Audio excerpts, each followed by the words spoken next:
네, 미국과 이란이 종전 협상을 앞두고 휴전을 2주 더 연장하는 방안을 검토 중이라는 보도가 나왔습니다. 그런데 백악관은 휴전 연장을 공식 요청한 사실이 없다면서 선을 그었는데요.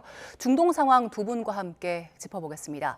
김열수 한국군사문제연구원 안보전략실장, 이정환 한양대 경제금융대학 교수와 함께합니다. 어서 오세요. 네, 안녕하세요. 네, 실장님이 이르면 이번 주에 다시 종전 협상 재개될 거란 이야기 나오고 있는데 그러면 지금쯤은 일정 나야 되는 거 아닙니까? 예, 그래야 되는데 지금 좀 아직은 안 나오는 것 같습니다. 트럼프 대통령이 이달 말까지는 될 거라고 얘기를 했고요.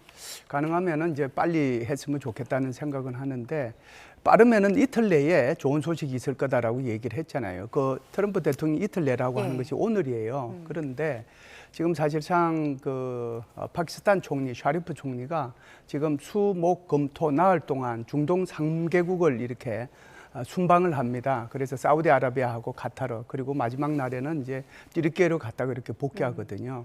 그렇다고 하면 적어도 다음 주 월요일 이후가 이제 가능한 거거든요. 그래서 제가 볼 때는 다음 주 월화 빠르면은 그때쯤 돼서 만일 이스라엘 밤바다에서 하게 되면은 하지 않겠는가라고 생각을 하고요. 뭐 최악의 경우에는 또 모르죠.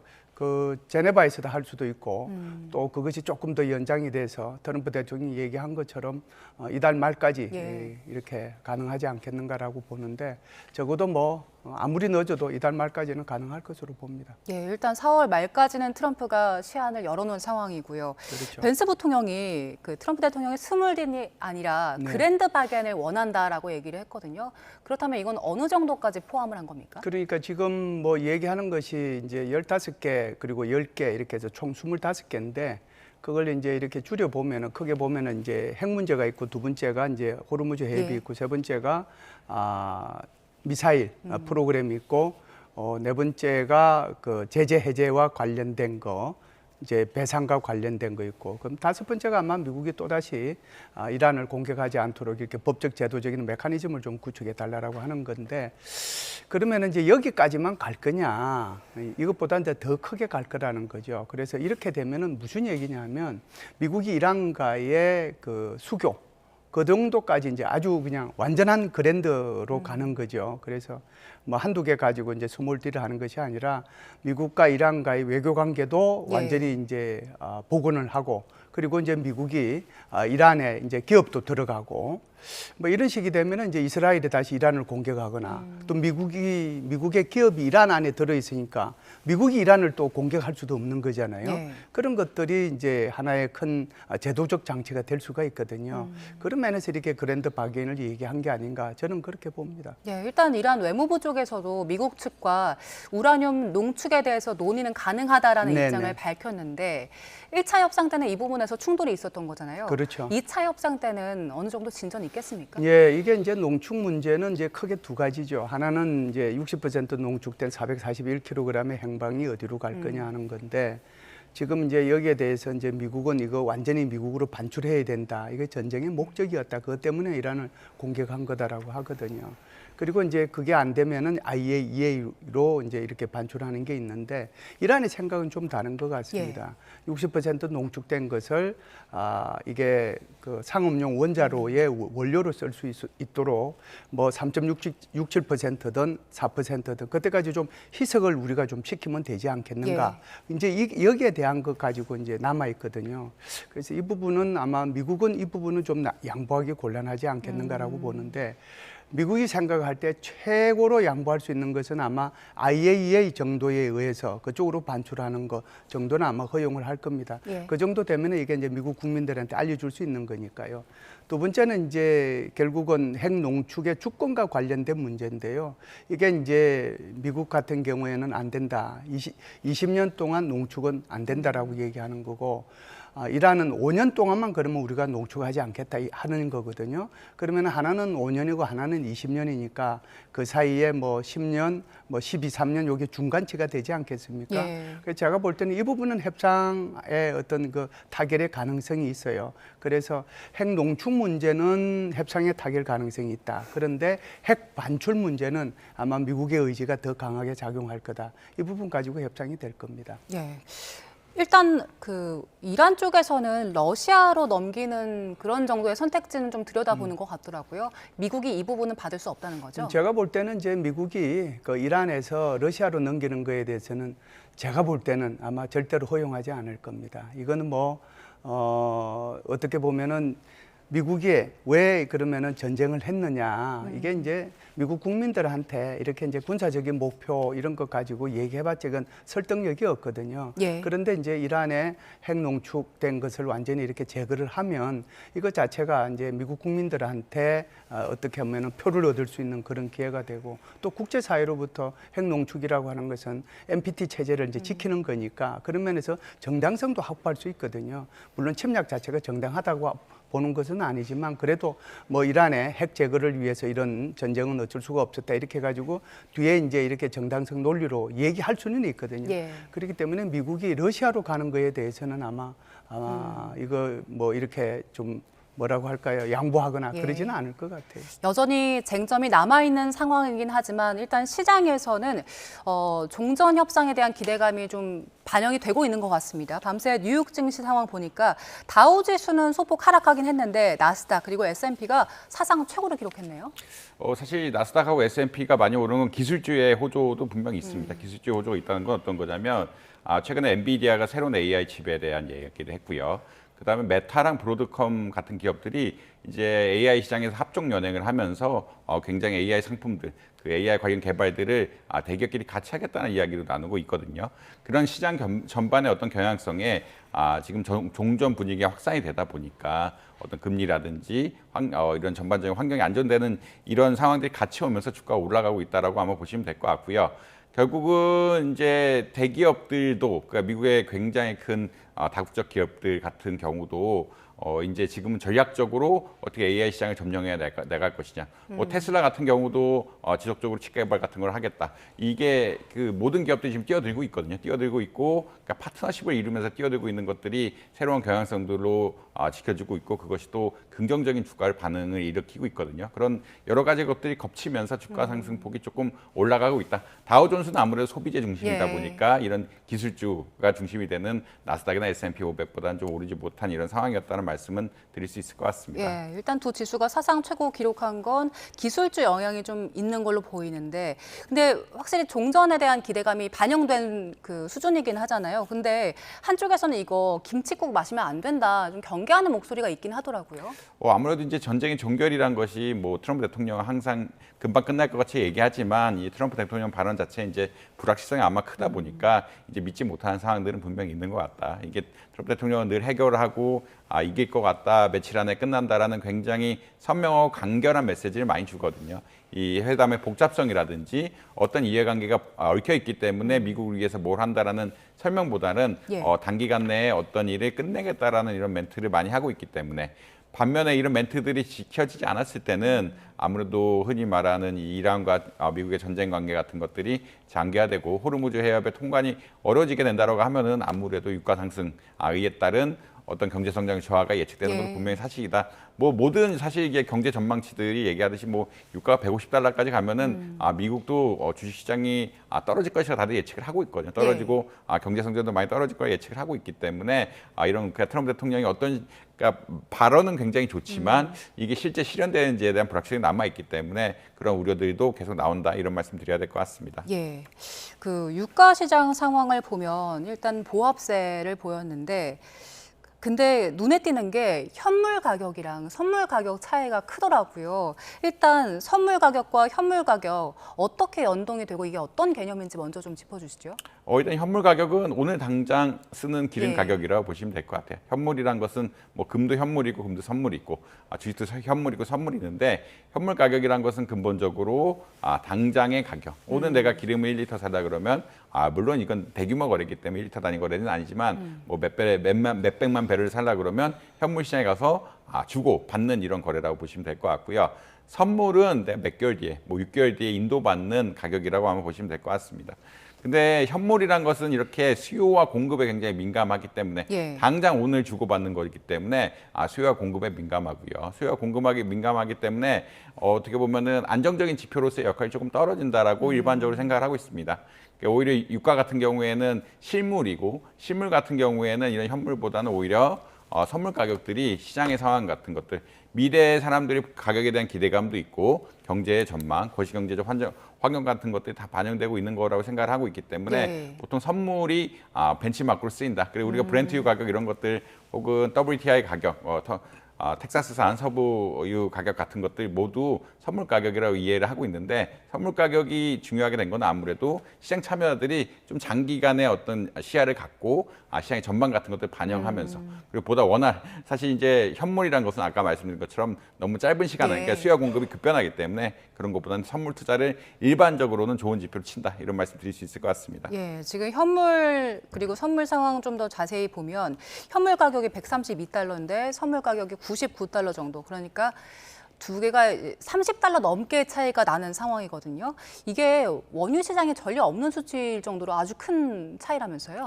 예, 이게 아무래도 이렇게 크게 벌어질 일이 별로 없거든요. 결국은 현물 가격이 오르는 것은 미래의 가격이 오른다는 시그널이기 때문에 현물이 오르게 되면 선물도 같이 오르게 돼서 흔히 말하는 동반적인 움직임이 굉장히 강하다는 말씀 드릴 수 있을 것 같고요. 현물 가격이 떨어지면은 이게 이런 수요 공급이 당장 바뀌는 게 아니기 때문에 선물 가격이 떨어진다고 예측해서 일반적으로 동행을 굉장히 많이 한다. 그래서 가격이 같이 움직이는 경향성이 굉장히 크다라고 이야기할 수 있는데 지금은 사실 수요 쪽에서 좀 몰리고 있는 것이 아니냐. 아무래도 호르무즈 해협의 어떤 그 유조선 통과 같은 것들이 어렵다 보니까 현물을 가지고자 하는 그러니까 현물이 없으면 어떤 일이 벌어지냐면 당장 재고가 없어지게 되고 재고가 없어지면은 생산에 차질이 있을 수밖에 예. 없기 때문에 비싼 가격을 주고라도 정유사라든지 이런 데서 물량을 확보하려는 인센티브들이 굉장히 많거든요. 그러니까 이제 현물이라는 것은 당장의 재고와 연관이 되기 때문에 이 재고를 확보하려는 인센티브들이 굉장히 강해지면서 수요가 많아지고 있고 그래서 현물 가격이 선물 가격보다 좀 많이 올라가는 경향들도 있다. 이런 말씀 일단 드려야 될 것 같고요. 두 번째는 아까 뭐 트럼프 대통령의 불확실성 계속 나오고 있는데 이 선물 투자자들은 이런 적당한 불확실성 혹은 적당한 정책 관망 하에서 미래 가격을 예측하는 것인데 사실 이제 미래 가격이란 것은 오늘 받지 못하게 되면은 손해가 될 수도 있는 거거든요. 예. 그러니까 미래에 내가 어느 정도 가격을 주고 사겠다라는 이런 계약이기 때문에 이거 가격이 잘못된다. 가격 불확실성이 굉장히 커지게 되면은 아무래도 선물 투자를 조금 위축할 수밖에 없는 이런 상황들이다. 가격이 그 추세를 가지고 올라가거나 추세를 가지고 내려가게 되면은 사람들이 분명히 이런 행동을 할 것이다. 이런 가격이 될 것이다라고 해서 내가 그때 그 가격에 준다고 할지라도 나한테 손해가 아닐 거라고 생각하는데 지금 뭐 트럼프 대통령의 한마디에 굉장히 유가가 많이 흔들리게 되고 굉장히 이 선물 가격은 미래 가격이기 때문에 굳이 오늘 계약을 안 하더라도 조금 늦춰서 계약하면 되거든요. 늦춰서 계약하는 이런 구조들이 분명히 있기 때문에 당장 지금 너무 불확실성이 큰 상황에서 미래의 어떤 계약을 이행할 가격을 지불할 인센티브들이 별로 없다. 잘못하면 큰 손해를 보기 때문에 그렇다. 이런 말씀 드려야 될 것 같습니다. 네, 그래서 소비자들이 궁금한 건 이렇게 현물과 선물의 가격 차가 큰 상황이 유지가 되면 우리에게는 소비자에게는 어떤 영향을 미치는가 이 부분일 것 같은데요. 사실 이제 현물이 그러니까 선물하고 이제 가격 차가 큰 게 하나가 있고 그렇다는 얘기는 선물에 반영돼야 될 가격들이 현물에 많이 반영되는 것이 아니냐라는 의견이 나오고 있거든요. 그런 이야기는 어떤 거냐? 우리가 다 벤치마크를 선물을 가지고 쓰는데 그 실제는 현물이 더 중요하게 되고 실제 현물이 더 중요하게 된다는 것은 물가 상승에 이런 현물 가격이 보다 직격탄을 맞추는 것이 아니냐라는 의견들이 나오고 있다라고 한번 보시면 될 것 같습니다.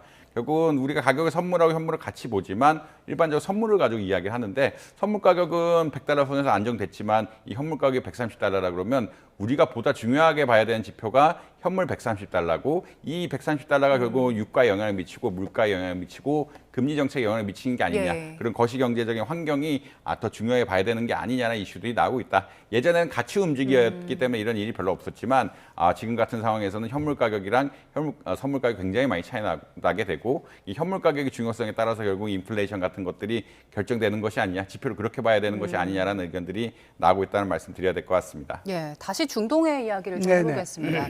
지금 전쟁의 또 다른 한 축 이스라엘 같은 경우는 이스라엘 군이 레바논이란 이란 상대로 새 전투 계획을 승인했더라고요. 그리고 네타냐후 총리 같은 경우에는 헤즈볼라 계속 때릴 것이다 이렇게 얘기했는데 결국에는 전쟁 우리는 이어갈 거다 이런 의지인가요? 네, 그렇다라고 봐야죠. 그래서 처음에는 이제 미국하고 이란하고 협상할 때 주변국에 대한 전쟁 이것까지도 다 이제 없애야 된다라는 그런 조건들이 있었는데요. 이 부분들은 이제 지금 많이 완화가 된 것 같습니다. 무슨 말씀을 드리느냐면은 미국과 이스라엘이 한편이 되고 이란이 한편이 되는 이 전쟁하고 이스라엘과 레바논 간의 전쟁 이것은 따로 분리를 좀 하는 것 같습니다. 그래서 이스라엘 입장에서는 이번 기회에 레바논에 있는 헤즈볼라를 완전히 소탕해야 되겠다는 그런 생각을 가지고 있고요. 미국 같은 경우에도 이 부분에 대해서는 적어도 어느 정도 묵인을 좀 해주고 있지 않느냐 이런 생각을 가지고 있습니다. 그래서 뭐 역사가 긴데 그거 뭐 얘기 다 할 수는 없지만 어찌됐든 2024년도에 휴전 협정을 한번 체결을 했거든요. 그럼에도 불구하고 헤즈볼라가 다시 이스라엘을 공격했기 때문에 이스라엘 입장에서는 이제는 이제 더 이상 용서할 수 없다 이런 생각을 갖고 있는 거죠. 그래서 헤즈볼라를 완전히 건절할 때까지 공격하겠다라고 하는 것이 이스라엘의 의지라고 봐야 되는데요. 그래서 이 문제 때문에 엊그제 루비오 국무부 장관의 주관하에 레바논하고 이스라엘하고 대표자들이 만나서 협상까지 했지 않습니까? 그래서 차후에는 직접 협상, 그러니까 미국이 빠지고 직접 협상하는 곳으로까지 발전을 했는데 날짜와 장소는 미정입니다. 그렇기 때문에 지금 이스라엘의 전투계획에 대한 것을 승인했던 것처럼 이 부분은 당분간 좀 지속될 수밖에 없다 이렇게 봅니다. 이것이 이제 이란의 전쟁의 휴전과는 영향이 이제는 점점 멀어지고 있다 이렇게 봐야죠. 두 개의 전쟁으로 좀 변화하는 모습인 건데 그러면 이스라엘이 이렇게 나온다면 레바논과 이스라엘 만나지 않을 수도 있겠네요. 그렇죠. 지금 현재는 이제 루비오 국무부 장관이 다음에 직접 이제 협상을 하도록 시간과 장소를 정하자라고만 했지 시간과 장소가 정해진 것은 아니거든요. 예, 저희가 앞서 그 유가 얘기도 했었는데 그 미국에서는 국제 유가 폭등하는데 여기 대응책으로 이란 원유 판매 한시적으로 승인을 했었잖아요. 근데 베센트 장관이 이거 다시 제재를 하겠다라는 취지의 이야기를 했더라고요. 그렇죠. 이게 이제 맞습니다. 이게 이제 3월 20일 정도 되면은 전쟁한 지 이제 한 3주 됐었거든요. 그때 유가가 $100 이상으로 폭등을 하니까 그래서 미국에서 두 가지 이제 대책을 꺼냈죠. 하나는 러시아한테도 이제 원유 여기에 대해서 제재를 했고 그리고 이제 이란에 대해서도 제재를 했거든요. 그래서 이것을 3월 20일부로 요걸 갖다가 한 달 동안 유예해 준다라고 얘기했습니다. 30일간 유예를 해줬는데 제재하는 거를 이때 당시에 이제 1억 4천만 배럴 정도가 이란산 원유가 이렇게 바다에 떠 있었거든요. 여기에 대해서 이제 판매하는 것을 허용해 줬다. 그런데 이번에 이제 베센트 장관이 얘기한 것은 유예 조치를 종료하겠다는 것이 이게 첫 번째고요. 그러니까 이제 더 이상은 판매 못하도록 돼 있는 거죠. 두 번째는 만일 여기에 대해서 수입을 하거나 이런 국가에 대해서는 세컨더리 보이콧을 적용하겠다. 그렇기 때문에 그 나라에 대해서도 제재를 하겠다라고 하는데 이것은 비단 원유뿐만 아니라 이란의 돈을 이렇게 예를 들어서 이제 자국 은행에 거치하고 있는 그 국가에 대해서도 제재를 하겠다라고 하는데 그 돈을 거치하고 있는 것이 중국의 두 개 은행이 있습니다. 그러니까 중국을 겨냥한 거죠. 그렇기 때문에 이란의 목줄을 이제 여러 차원에서 이렇게 죄임으로써 미국이 원하는 협상 결과를 얻고자 하기 위해서 이렇게 하지 않는가라고 봅니다. 호르무즈에 대해서도 역봉쇄를 하고 또 이 이란 석유에 대해서도 판매를 승인하는 걸 이제 승인하지 않겠다라고 나선 상황인데 근데 지금 이란 보면요. 그 국경 통해서 무역을 하는 상황도 좀 보이고 있거든요. 이란에게 지금 미국의 대응이 좀 압박이 되겠습니까? 굉장히 큰 압박이죠. 왜 그러냐면 지금 뭐 하르그 섬을 통해 가지고 이란 원유의 90%가 나가고 있는 거고요. 그리고 이제 이란의 그 남부 쪽에 있는 그러니까 호르무즈 해협 쪽에 붙어 있는 그 항구를 통해서는 물동량의 50에서 60% 나가고 있고 컨테이너선의 80%가 그쪽을 통해서 나가고 있거든요. 그런데 이것을 한꺼번에 바꾼다라는 게 절대로 쉽지 않습니다. 물론 이란이 파키스탄하고 900km에 걸친 국경선이 있고요. 가스피해가 열려 있기 때문에 그 가스피해를 통해서 가스피해를 국경으로 하고 있는 러시아를 포함해가지고 다른 나라하고 무역은 할 수 있습니다. 그런데 이게 갑자기 들어올 수 있는 상황이 아니에요. 어떤 거든지 간에. 그렇기 때문에 지금 현재 역봉쇄하는 것은 굉장히 큰 효과를 내고 있다. 그래서 이란이 빨리 이렇게 이걸 마무리해서 협상을 해가지고 타결하겠다는 그런 생각을 더 조급하게 가질 수밖에 없는 그런 상황이 전개되고 있는 것이죠.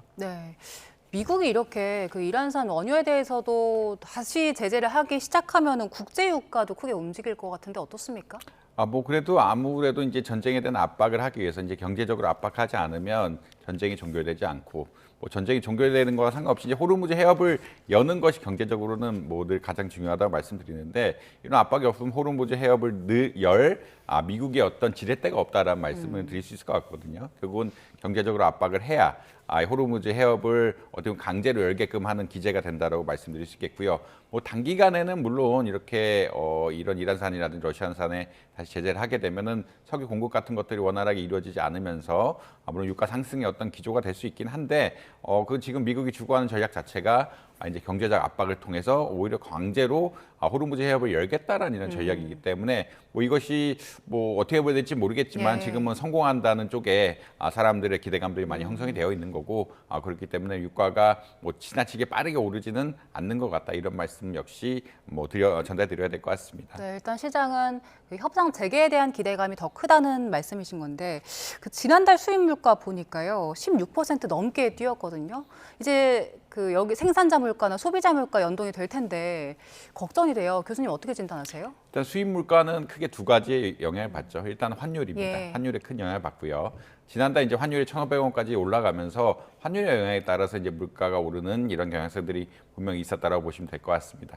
두 번째는 우리나라가 수입하는 품목 중에 큰 부분이 결국은 에너지 분야죠. 에너지 분야란 것은 진짜 석유 제품이 있을 수 있고요. 그 다음에 이제 광산품이라고 해서 LNG라든지 석탄이라든지 이런 것들을 수입을 많이 하게 되는데 이런 것이 지금 사실 이란과 어떤 미국의 전쟁에 직격탄을 입은 그런 것이기 때문에 네. 직격탄을 입었다는 이야기는 어떤 거냐면 가격이 굉장히 많이 오르고 지금 그래프도 나오고 있는데 원유 88.5% 예. 오르고 나프타 거의 50%가량 오르고 제트유 항공유 같은 것 또한 거의 70%로 오르면서 이들의 기여분이 굉장히 컸다. 16%라는 숫자는 사실 있을 수가 없는 숫자인데 이런 원유라든지 뭐 나프타 이런 것들에 대한 기대감들 그러니까 이런 것들이 크게 반영됐다고 말씀드릴 수 있겠고요. 특히나 이런 것이 사실 수입 물가의 특징. 우리나라가 아무래도 에너지 자원을 많이 수입해야 되는 에너지 자원 수입국이기 때문에 이런 현상들이 많이 발생을 하고 있다. 근데 이제 수입 물가가 올라가게 되면 아까 앵커님 말씀하신 것처럼 생산자 물가지수가 당연히 오르게 되고 그다음에 뭐 5, 6개월 내에 이제 소비자 물가지수에도 반영이 될 가능성이 있기 때문에 좀 우려가 되는 건 사실인데 아무래도 이제 이 지금 사실 소비자 물가지수를 빼고 우리가 경제학자들 근원 물가지수를 많이 보는데 근원 물가지수는 에너지 가격이라든지 이런 좀 변동폭이 근 건 좀 빼거든요. 에너지 가격 때문에 올라갔다라고 이야기하면은 에너지 가격이 안정된다라고 하면은 금세 일시적으로 올라갔다가 안정되는 흐름을 볼 수도 있다. 이런 말씀 역시 같이 덧붙여야 될 것 같습니다. 네. 그 신현송 하는 총재 후보자가 물가와 관련해서 성장보단 물가다. 결국 물가가 계속해서 오르고 이게 성장이랑 상충하면은 금리 오를 수도 있다. 라는 취지의 이야기를 했거든요. 결국에는 이제 기준금리 인상할 수도 있는 상황인 겁니까? 최근 이제 하는 전임 임창용 총재부터 이제 신임 신현수 총재까지 분위기는 금리 내리지는 않겠다라는 분위기는 분명히 있었거든요. 이제 가계부채 문제라든지 부동산 시장을 자극할 우려 같은 것들이 분명히 있어가지고 금리 내릴 시그널은 아닌 것 같다. 이제 물가 안정되니까 이제 뭐 물가 안정돼도 금리 추가적으로 내릴 그런 모습은 안 보였다고 말씀드릴 수 있겠고요. 왜냐하면 성장률도 뭐 2%대로 올라가고 있는 이런 기대감이 형성이 되어 있기 때문에 정상적인 성장률 하에서 금리 더 내려가지고 신용 공급을 하고 신용 공급이 부동산으로 이어지는 채널을 막겠다라는 의견이 있어서 금리 더 내리지 않을 거라는 생각들은 많았는데 지금 신현석 총재님이 하신 거는 아무래도 이제 인플레이션이 오게 되면은 금리를 올려서 이런 인플레이션을 잡아야 되는 것이 아니냐라는 일종의 뭐 그런 발언을 해석은 될 수는 있다는 말씀은 드릴 수 있을 것 같습니다. 다만 이제 이 물가 압력이라는 게 아까 말씀드린 것처럼 에너지 쪽에서만 오고 이게 일시적으로 오면 사실 통화 정책을 해서 해결하지는 않거든요. 그러니까 이제 이런 것들이 영구적, 지속적인, 그러니까 굉장히 경제에 지속적인 영향을 미치는 충격이 있는 반면 에너지 충격 같은 경우는 만약 4월 달에 가격이 안정된다라고 하면은 일시적인 충격에 가까울 거라고 생각을 하고 있기 때문에 뭐 적극적으로 어마어마하게 통화 정책을 하지는 않을 것 같다. 그렇지만 이것이 지속적인 인플레이션 유발한다 그러면 한국은행에서 통화 정책을 써서 이런 것을 잡겠다라는 의견을 피력한 것이라고 아마 이해하시면 될 것 같습니다. 네, 그런데 국민들이 느끼는 충격은 에너지에만 한정된 게 아니라 뭐 비닐 가격도 있고요. 그 농사 짓는 분들 같은 경우에도 그 난방비 같은 것들 때문에 농사 짓기 어려운 상황이기 때문에 이거 전방위적으로 물가 압력 생기는 거 아닙니까?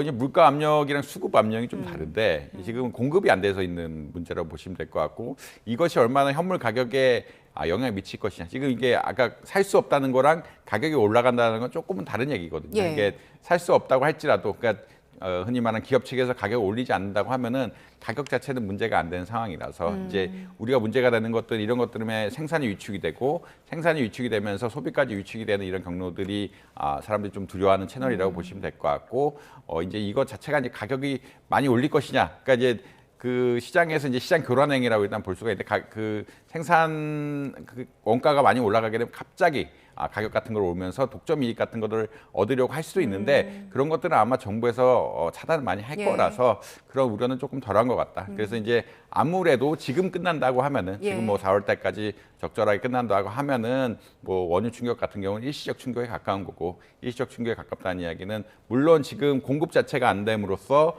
생활이 불편한 건 있지만 그것이 가격을 지속적으로 올리는 채널로 작용하지는 않을 것 같다. 이런 말씀 전해드려야 될 것 같습니다. 예, 사태가 좀 빨리 마무리가 돼야 뭐 물가 같은 부담도 국민들이 좀 덜 수 있을 것 같은데요. 미국 얘기를 좀 더 해볼게요. 네. 트럼프 대통령이요, 그 예수 이미지에 자신 빗대서 올렸다가 삭제했었는데 네. 이번에는 예수에게 안겨 있는 자신의 모습을 또 SNS로 올렸다고 하더라고요. 네. 예. 계속해서 이러한 움직임 보이는 이유가 뭡니까? 글쎄요. 그래서 그 SNS 한번 올렸다가 이제 예. 삭제를 한 것은 미국 국민들로부터 이제 엄청난 항의도 받고 보수주의자들로부터 항의받은 거죠. 게다가 전 세계 이제 천주교 신자들로부터 항의도 많이 받고 이탈리아 그 멜로니 총리로부터 예. 이제 또 항의도 받고 그래서 내려서 이게 뭐 잘 내렸다고 그랬는데 다시 또 지금 자신이 예수님한테 이렇게 안겨 있는 모습을 이렇게 다시 올려서 또 다시 문제가 되고 있는데 아마 이것은 이제 제가 볼 때는 이런 생각을 합니다. 사실 트럼프 대통령이 한번 총격 사건으로 총기 사건으로 해서 이게 피살될 위험이 한 번 있었고요. 예. 또 한 번은 피살될 수 있는 그런 상황이 또 한 번 있었지 않습니까? 그래서 자기는 이제 하느님으로부터 선택받은 사람이다. 이제 그것을 강조하는 거고요. 그리고 이제 예수님한테 이렇게 안겨 있는 자신의 모습을 표현한 것은 그것은 교황님이 아니고 나라는 거죠. 그래서 이것 자체가 사실상 그 미국의 천주교 신자가 한 5천만 정도 됩니다. 네. 그 5천만 정도 되는 천주교 신자들로부터 엄청난 비판뿐만 아니고 또 이게 종교와 관계없지만 보수주의자들한테도 이게 종교에 대해서 이렇게 하면 안 된다고 하고 비판을 받고 있거든요. 그것뿐만 아니라 전 세계 천주교 신자들이 14억 정도 됩니다. 예. 그러니까 그 전체를 적으로 돌리는 행위거든요. 그래서 이 신앙에 대해서는 이렇게 자기 스스로가 종교와 정치를 분리한다라고 얘기를 하면서 계속해서 이 종교를 끌어들이는 것은 적절하지 못하다라고 저는 생각을 해요. 그 11월 중간 선거는 고려 안 하는 겁니까? 11월 중간 선거를 고려하면 저렇게 할 수가 없는 예. 거죠. 저것을 가지고 해가지고 오히려 제가 볼 때는 뭐 이익 볼 건 하나도 없다라고 생각하거든요. 공화당 내에서도 비판이 있는 거니까요. 그래서 왜 계속해서 저렇게 이제 얘기를 하느냐, 왜 저런 행동을 계속 하느냐 하는 것은 결국은 자기가 죽지 않은 것은 결국 이제 하느님이 나를 선택한 거 아닌가. 그걸 가지고 이제 국민들한테 가스라이팅을 시키고 싶은데 요새 국민들이 그것을 모릅니까? 그래서 바보가 아니거든요. 예. 그러니까 오히려 더 적들만 많이 만들고 있는 그런 상황이다 이렇게 봐요. 예, 알겠습니다. 자, 그리고 그 원자재 수급 불안도 계속 이어지고 있는 상황이기 때문에 강훈식 비서실장이 중동 그리고 중앙아시아 다녀왔잖아요.